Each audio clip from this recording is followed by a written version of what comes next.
వయసు పెరిగే కొద్దీ గౌరవం పెంచుకోవాలి ప్రవర్తన ద్వారా, గౌరవం పోగొట్టుకోకూడదు. బట్ నితీష్ కుమార్ 2 సంఘటనలు కూడా తన గౌరవాన్ని దిగజార్చేలోనే.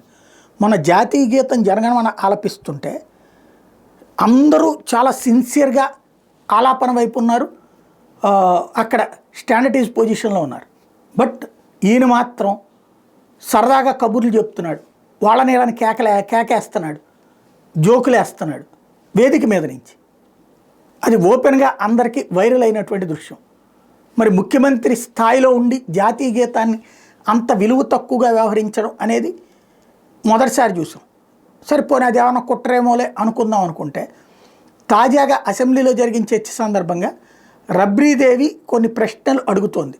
లాలూ యాదవ్ భార్య, ఒకప్పుడు ముఖ్యమంత్రిగా కూడా చేసింది. నువ్వు ఆగమ్మా, నువ్వు చెప్పొచ్చేవాళ్ళు కానీ నువ్వు కాదు నడిపించేది, మీ ఆయనే నడిపిస్తాడు పార్టీని, నువ్వు పార్టీని నడిపించమని తెలుసుకో అంటూ ఆడమనిషిని అడ్డదిడ్డంగా మాట్లాడినటువంటి పరిస్థితి. ఆవిడ ప్రజాప్రతినిధి, ప్రజల చేత ఎన్నికై అసెంబ్లీలోకి వచ్చింది. ముఖ్యమంత్రిగా సమాధానం చెప్పాల్సిన బాధ్యత నీది. ఆ బాధ్యత నుంచి తప్పుకుని అవమానించే ధోరణిలో మాట్లాడటం ఖచ్చితంగా అది వయసు చపలచిత్తం అయి ఉండాలి, లేదంటే కనుక మానసికంగా కంట్రోల్ తప్పిపోయి ఉండాలి, లేదంటే అహంకారం తలకెక్కి ఉండాలి. బట్ ఇలాంటి వాడితో చాలా ప్రమాదకరం.